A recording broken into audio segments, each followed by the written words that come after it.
Science and Islam. While science doesn't fully prove Islam, there are definitely many compelling pieces of evidence we could discuss later. However, science plays a key role here. There are verses in the Quran that align with modern science itself. For instance, sciences like embryology, the orbits of the sun and moon, black holes, and so many other phenomena that align with modern scientific findings. The Quran contains information that was only discovered in the last 100 to 200 years, yet these details were revealed so long ago, which could only be known by an all-knowing being.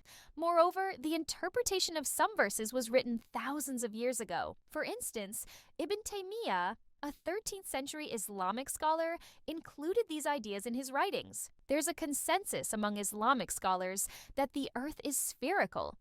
Philosophy, well, that's something that can actually prove the truth of Islam and Allah objectively. Through philosophy, we can demonstrate the existence of Allah. But how? I can't get into it in this video, as it's a lengthy topic.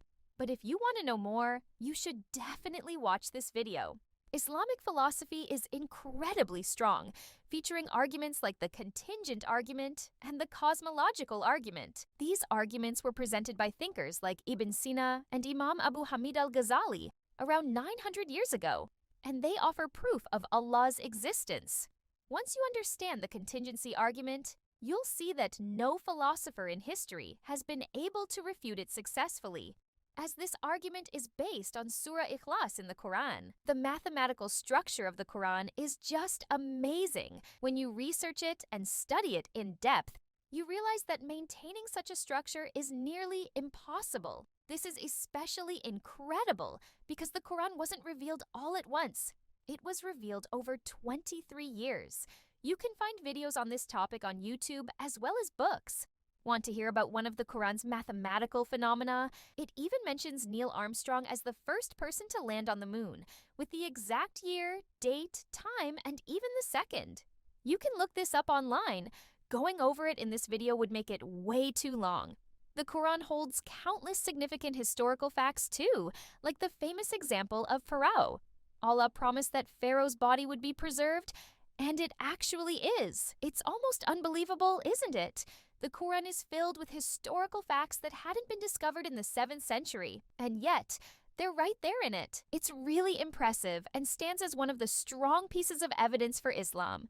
Epistemology is another branch of philosophy. In Islam, it's referred to as the science of hadith. Allah promised that the Quran and hadith would be preserved, and yes, the Quran has indeed been preserved through oral tradition. I challenge you to find anything like the epistemology of preservation in Islam throughout history or even in other mythologies. It's unique.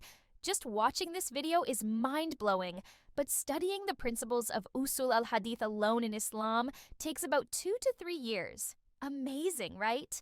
Logic, as we all know, is something everyone universally accepts.